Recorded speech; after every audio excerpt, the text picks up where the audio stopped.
Nasaan na kaya si Miss Manila ang nagsabing Kahit magpa-pageant ang nanay ni Hipon sa bahay nila, hindi siya qualified. pero ngayong first runner-up na si Herlyn Budol is asan na nga ba si Miss Manila? Ngayong first runner-up na si Herlyn Budol sa Binibining Pilipinas, First runner-up, she is Angono Rizal, Binibini 8. o diba? So, ang question ngayon is, nasaan na nga ba ngayon si Miss Manila Alexa Abdon? Kaya pagkatapos ng coronation night ng Binibining Pilipinas, ang daming nagtataka kung nasaan si Alexa Abdon at parang hindi nila mahagilap kung nasaan siya. Nagtatago na nga ba siya sa kuweba or ayaw na niyang makipaghalubilo sa social media or totally na shinut down na niya ang kanyang lahat ang mga tao sa nakapaligid sa kanya. So, yun ang tanong. Nasaan na nga ba si Miss Manila Alexa Abdon? Pag-usapan naman natin kung bakit na-link si Miss Manila kay Herlyn Budol. And this is all about sa isang show dun sa Wawawin wherein nagkaroon sila ng script kay Miss Manila Abdon na okrayin niya si Herlyn Budol at marami ang naniwala sa kanyang patibong. So, dito sa kanilang eksena is ang sinabi niya na hindi qualified si Herlyn Budol. So, parang ang ginawa sa kanya na script is dapat gumawa siya ng way para ma-okray si Herlyn Budol. So, yun yung naisip niyang paraan para maging catchy ang eksenang yon. So, sabi niya na hindi qualified na sumali si Herlyn Budol sa pageant kasi sexy lang siya and hipon lang talaga siya. Tapos, pati daw yung nanay niya is parang hindi daw matatanggap na sasali si Herlyn Budol. Parang ganon ang eksena. So, pumutok yung eksenang yan nung sumali si Herlyn Budol and na-qualify siya as one of the top 40 candidates ng Binibining Pilipinas. Kaya ang daming naloka. And then, nag-rest back sila kay Alexa Abdon. So, titignan natin kung asa na nga ba siya and i-check natin yung kanyang social media profile sa next clip. Pumunta tayo dito sa may Facebook profile niya. Makikita natin dito na check. So, this is legit. And then, followed by 68,161 people. Andyan yung Instagram niya and Alexandra's About Info. So, makikita natin na no post available kasi private niya. Siyempre, kakapanalo ni Herlyn Budol and puputaktihin talaga siya. And then, tignan natin dito sa may kanyang Instagram account. O, see? This account is private. So, 47.5k followers. Ayan. So, Miss Manila 2020 at gmail.com. So, yan. And verified din yung kanyang profile dito sa Instagram. So, syempre naman, we should also understand her na for her own safety from sa mga social media na makukulit na i-message siya na asan ka na ngayon, first runner-up na si Herlyn Budol. So, asan na yung mga sinasabi mo na hindi siya qualified? So, mga ganun yung mga questions sa kanya. So, anyway, let's leave her in peace. Ayan, respetuhin na lang natin yung kanyang privacy. Ayan. So, nakita na natin yung kanyang social media profiles. Pati sa Facebook, tinignan natin na kung before, nakikita natin yung mga photos niya, pati yung mga post niya, ayun.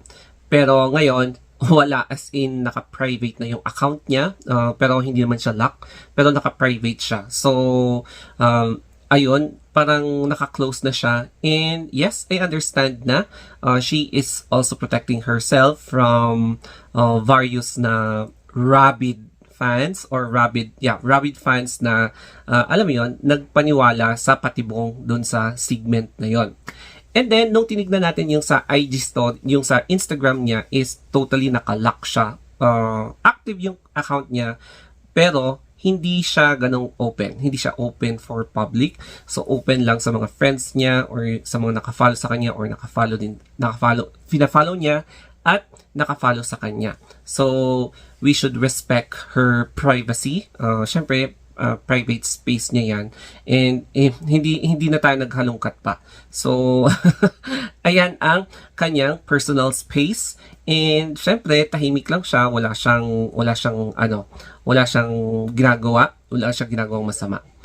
And then, eto na ang answer para maliwanagan kayo.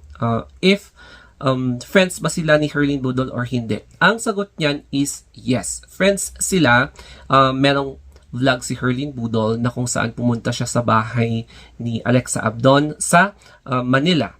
And then, nag-get together silang dalawa, kumain silang dalawa, and then, napag-usapan nilang dalawa regarding sa eksenang yun sa Wawawin. So, yun nga, inamin ni Miss Manila na part lang yon ng script. So, parang na-prank si Herlin Budol. So, it's a prank. Parang prank talaga yung nangyari. Hindi, prank talaga yung nangyari. Kaya, ang eksena doon is para mapag-usapan yung mga audiences, magkaroon ng emotional attachment yung mga viewers para, syempre, marketing yan. It's all about marketing para mas maraming views. Yun, yung views sa audience, sa program na yon. And then, inamin naman ni Miss Manila na naging harsh siya sa prank na yon. And na-admit din ni Herlin Budol na na-offend siya. So, nasaktan siya sa mga prank ni Miss Manila. So, inamin din ni Herlin Budol na nasaktan siya. Pero, syempre, okay naman sila, peace sila, wala naman silang grudge sa isa't isa sa vlog na yon. Parang dalawang parts ata yon. And ayun, nag-uusap sila along Manila Bay. So, pinag-display ata yung camera doon, tapos nag-uusap silang dalawa. I'm not sure kung may kasama pa silang dalawa or may mga kasama pa silang baka kasama nila si Sir Will or yung mga ka-freshness, ka-squammy, ayun, kay Madam Inots, baka magkakasama sila behind the camera. Ayan, and yun, friends sila, and wala naman silang parang active na grudge against each other. And ngayong first runner-up na si Herlin Budol, and baka there's a possibility na ma-appoint siya as Philippine representative sa international competition. Parang may nafe-feel ako na magpo-post ng congratulatory message si Alexa Abdon kay Herlin Budol. Kung hindi man congratulatory message sa kanyang social media accounts, baka direct message na lang kasi syempre, if you want lesser publicity, mas maganda na lang na direct message kay Herlin Budol na you are so happy for her latest accomplishments as a new queen, o di ba? Kasi considered queen ka na kung first runner-up ka, kasi syempre pinatungan na siya ng corona, di ba? Meron ng corona si Herlin Budol and she is so proud. Ang daming proud sa kanyang achievement. So, ayan. And my message is that hayaan na lang natin si Alexa Abdon kasi nananahimik siya. Hindi naman siya nagkikipag-away kay Herlin Budol. Okay naman na silang dalawa ni Herlin Budol and wala namang ibang reason kung ibabash siya. So, hindi niya deserve na mabash because of Herlin Budol's latest accomplishment kasi wala naman silang pinag-aawayan. Tapos, yung eksena nila sa Wawawin is just a prank. So, part lang yon ng program. Scripted lang yon. So, sa mga nagpapadala sa nangyari na yon is parang part lang siya ng show, walang personalan. So, that's it. And yes, maging happy tayo sa pananahimik ni Alexa Abdon. Ayun lang.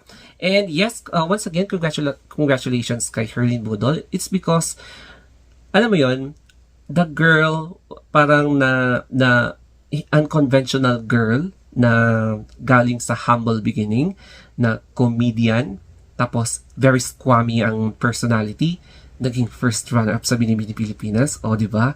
Rare yun. At pinataob niya ang mga Diyosang candidates. Andyan si Diana Maki, pinataob niya, si Karen Mendoza, di ba? Si Graciela Leyman, si Cyril Payumo. Ang dami niya pinataob, sino pa yun? Si Christine Opiasa. Mga Diyosahan, mga very experienced na pageant veterans. Tas pinataob ni Herlin Budol, di ba? Pinataob ng isang comedian turned beauty queen. Yan. So yes, we consider her as a beauty queen because of her achievements. 1 in a million ang katulad ni Herlin Budol. So we must treasure her presence and we must maximize yung kanyang will pa habang nasa drive pa siya na into pageantry. Kasi once in a lifetime lang siyang sumali sa pageants and after this, wala na. So, hopefully, ma-appoint siya if ever man na may bagong franchise or ganon, bagong franchise ng Binibining Pilipinas para at least international beauty na siya. Ayan. So, if you want more updates from me, mag-subscribe lang kayo dito sa channel ko and I'll keep you more updates pa. Marami pa akong iba-vlog, kaya mag-subscribe kayo dito sa channel ko and if you have any suggestion, mag-comment down below lang kayo or reach me out sa Instagram, Facebook, sa TikTok, yes, sa TikTok din, and sa Twitter. So, The Star of Anthony. That's all, ladies and gentlemen. Thank you and be safe.